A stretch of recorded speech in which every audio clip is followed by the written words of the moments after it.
सालों की मेहनत, लाखों सपने और एक परीक्षा नीट, देश की सबसे बड़ी मेडिकल प्रवेश परीक्षा नीट।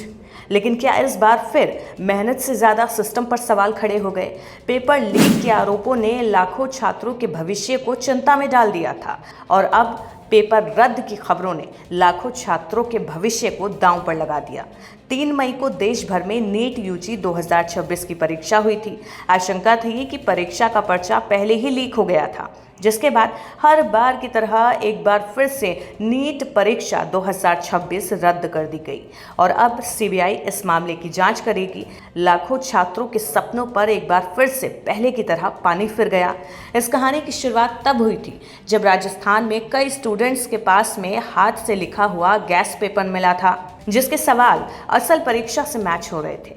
10 मई को राजस्थान स्पेशल ऑपरेशन ग्रुप यानी कि एसओजी ने इंटेल इनपुट पर कार्रवाई करते हुए देहरादून, सीकर और झुंझुनू से 13 संदिग्धों को हिरासत में लिया था। इसमें सीकर के एक कोचिंग इंस्टीट्यूट के जुड़े करियर काउंसलर भी शामिल हैं।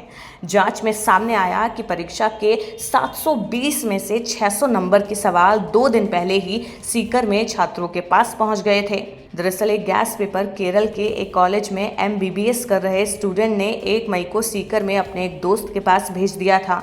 रिपोर्ट के मुताबिक सीकर के एक पीजी संचालक को ये पेपर मिला था, जिसने इसे अपने यहाँ रहने वाले स्टूडेंट को दे दिया था।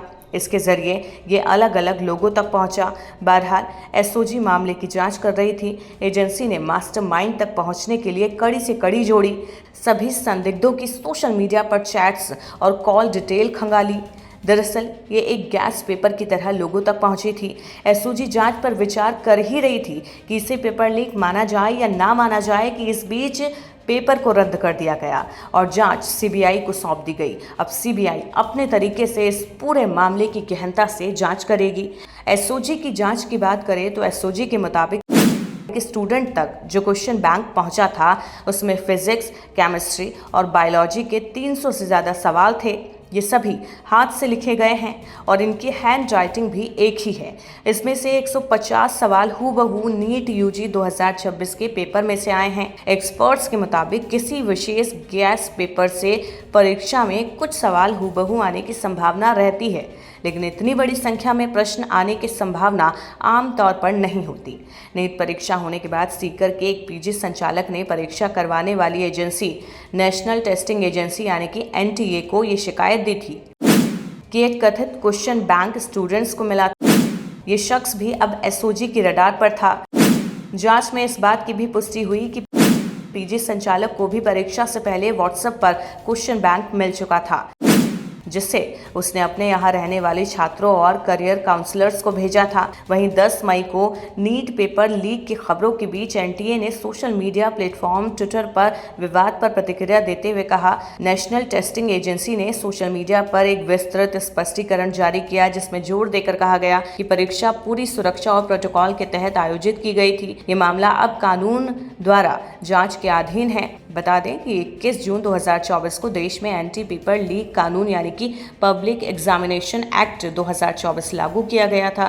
केंद्र सरकार ने आधी रात को इसका नोटिफिकेशन जारी किया था। ये कानून भर्ती परीक्षाओं में नकल और अन्य गड़बड़ियां रोकने के लिए लाया गया था। पेपर लीक या आंसर शीट से छेड़छाड़ करने पर सजा होगी। पेपर से छेड़छाड़ करने पर कम से कम 3 साल तक की सजा मिल सकती है। 10 लाख जुर्माने के साथ 5 साल तक इसे बढ़ाया भी जा सकता है। परीक्षा संचालन के लिए सर्विस प्रोवाइडर अगर दोषी पाया जाता है, उसे 5 से 10 साल तक की जेल हो सकती है। साथ ही प्रोवाइडर को 1 करोड़ रुपए तक का जुर्माना भी देना होगा। सर्विस प्रोवाइडर अगर अवैध गतिविधियों में शामिल है तो उससे परीक्षा की लागत वसूली जाएगी। एंटी पेपर लीक कानून में केंद्र की सभी परीक्षाओं के लिए ये नियम लागू हैं, लेकिन बावजूद इसके पेपर लीक रुकने का नाम नहीं ले रहे। छात्रों का भविष्य हर साल दांव पर लगता है। मायूस छात्रों का समय लंबे समय तक कोर्ट कचहरी के चक्कर और प्रदर्शन में बर्बाद होता रहता है। मगर मजाल है कि पेपर लीक के दोषियों और आरोपियों को इससे रत्ती भर भी फर्क पड़ता हो। 2026 की तरह 2024 का नीट यूजी पेपर भी इसी तरह लीक हुआ था। कहने को कानून बन गया, दोषियों आरोपियों के लिए सजा मुकर्रर हो गई, पर पेपर लीक की समस्या जस की तस बनी हुई है। केंद्र सरकार के सभी मंत्रालयों और विभागों की भर्ती परीक्षाएं भी इस कानून के दायरे में होंगी। इसके तहत सभी अपराध संज्ञेय और गैर जमानती होंगे। इस कानून में संघ लोक सेवा आयोग यानी कि यूपीएससी, कर्मचारी चयन आयोग यानी कि एसएससी, रेलवे भर्ती बोर्ड आरआरबी, बैंकिंग कार्मिक चयन संस्थान आईबीपीएस, नेशनल टेस्टिंग एजेंसी यानी कि एनटीए की परीक्षाएं शामिल होंगी। इस कानून के तहत सभी अपराध संज्ञेय और गैर जमानती होंगे। वहीं एंटी पेपर लीक कानून के तहत अगर किसी गड़बड़ी में एग्जाम सेंटर की भूमिका पाई जाती है तो उसे 4 साल तक के लिए सस्पेंड किया जा सकता है। यानी उस सेंटर को अगले 4 साल तक के लिए कोई भी सरकारी एग्जाम कराने का अधिकार नहीं होगा।